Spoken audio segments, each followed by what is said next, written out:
সারাদিন বৃষ্টিতে কোনো কাজ করা যায় না, ছাদেও আসতে পারি না। তো বন্ধুরা, তোমরা কেমন আছো? আশা করছি ভালো আছো।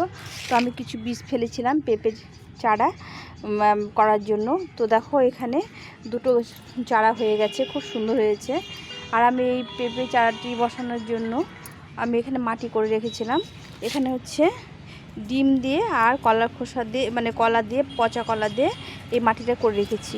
এভাবে মাটি করে রাখলে খুব তাড়াতাড়ি ফল পাওয়া যায়, যার জন্য এই মাটিটাকে করে রেখেছি। এখন আমি এই মাটিটার মধ্যে এই গাছটা একটা পেঁপে গাছ বসিয়ে দেবো। এই সময় বর্ষার সময় চারা করা বা গাছ বসানো এগুলো করলে পরে খুব তাড়াতাড়ি গাছগুলো লেগে যায়, যার জন্য আমি মাটিটা কিছুদিন আগে করে রেখেছিলাম। এইভাবে যদি ডিম দিয়ে আর পচা কলা দিয়ে ডিম গাছ বসানো যায়, গাছগুলো খুব তাড়াতাড়ি ফল পাওয়া যায়, যার জন্য আমি এটা করে রেখেছিলাম। এখন আমি গাছটা বসিয়ে দেবো।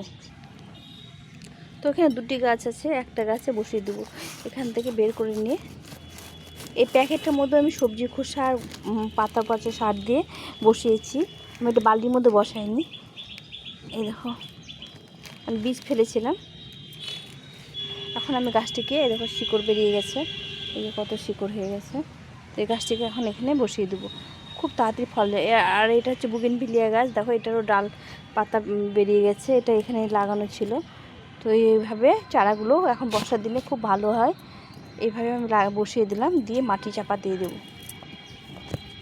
সুন্দরভাবে মাটি চাপা দিয়ে দিতে হবে। এই মাটিটা একটা ডিম ভেঙে দিয়েছিলাম আর কিছু পচা কলা দিয়ে মাটিটা আমি তৈরি করে রেখেছিলাম। তো এইভাবে শুধু লাগিয়ে দিলাম, এটাতে আর কিছু করব না। এখন জলও দেবো না, কেন গাছটাতে প্রচুর জল আছে বৃষ্টির সময়। আর বৃষ্টির সময় এইভাবে গাছ লাগালে গাছ খুব ভালো হয়। তো বন্ধুরা, এইভাবে আমি গাছটা লাগিয়ে দিলাম।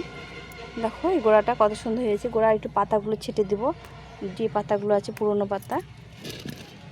এই দেখো এইভাবে পাতাগুলো ছেটে দিয়ে গাছটি যখন বড়ো হবে আবার তোমাদের সঙ্গে শেয়ার করব।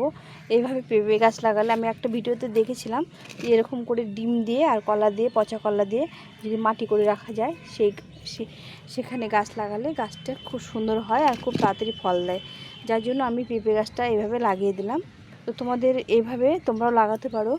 আর যদি ভিডিওটা ভালো লেগে থাকে, লাইক কমেন্ট শেয়ার করে পাশে থেকো। আর নতুন বন্ধুরা সাবস্ক্রাইব করে দিও। আর এইভাবে তোমরা গাছ লাগাও, সুন্দর গাছ হবে। আমি এরকম একটা পেঁপে গাছ লাগিয়েছিলাম, সেটাতে এখন ফল ধরছে, তো সেটা তোমাদের সঙ্গে শেয়ার করব।